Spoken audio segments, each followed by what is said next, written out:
मनुष्य पूरी तरह से एक उलझा हुआ जीव है। मनुष्य के लिए कर्म करना निश्चित है। मनुष्य कर्म करता है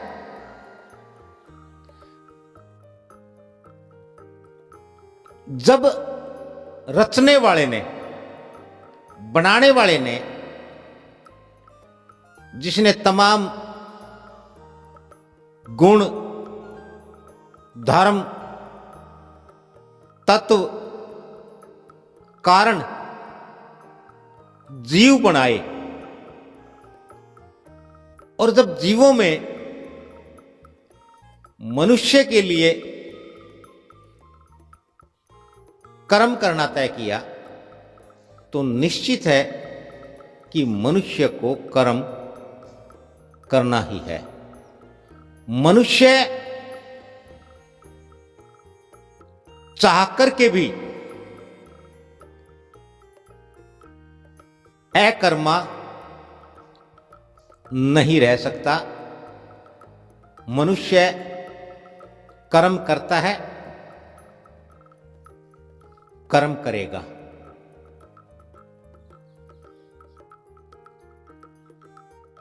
मनुष्य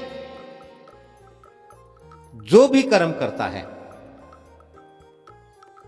चाह करके या अनचाहे से, जाने में या अनजाने में,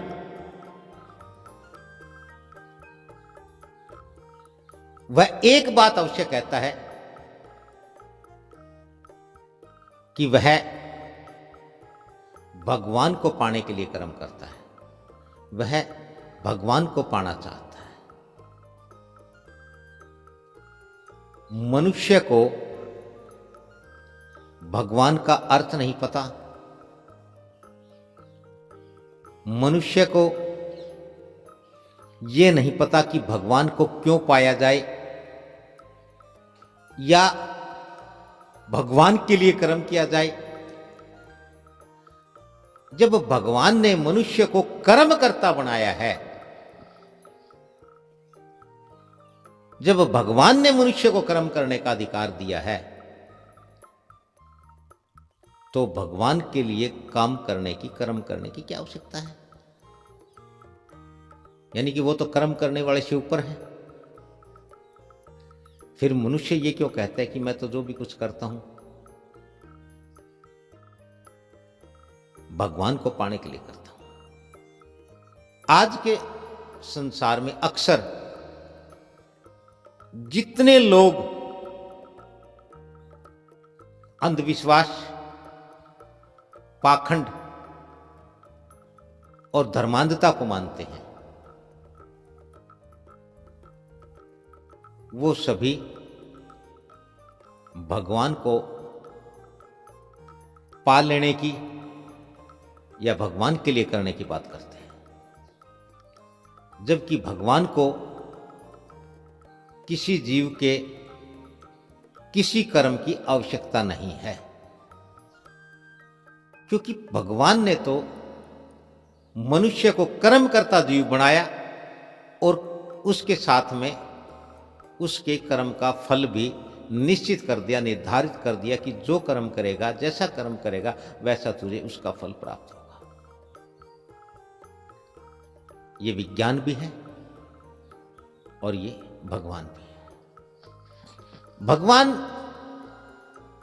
अंधविश्वास नहीं है। भगवान पाखंड में नहीं है। भगवान धर्मांधता नहीं है। भगवान सत्य है, सत्य में है। भगवान कारण से, अकारण नहीं है।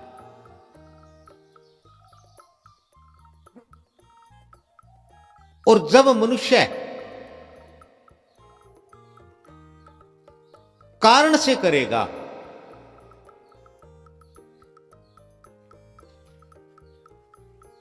तो मनुष्य को भगवान के बारे में कुछ भी जानने और समझने को नहीं मिल सकता है, नहीं हो सकता है। भगवान को जानने के लिए अकारण होना पड़ेगा। कर्म कारण है जीव के लिए, क्योंकि कारण है उसका फल भी है, और मनुष्य इस कर्म और इस फल के फेर में उलझा हुआ है, धंसा और फंसा हुआ है। लेकिन मनुष्य बहुत कमजोर है।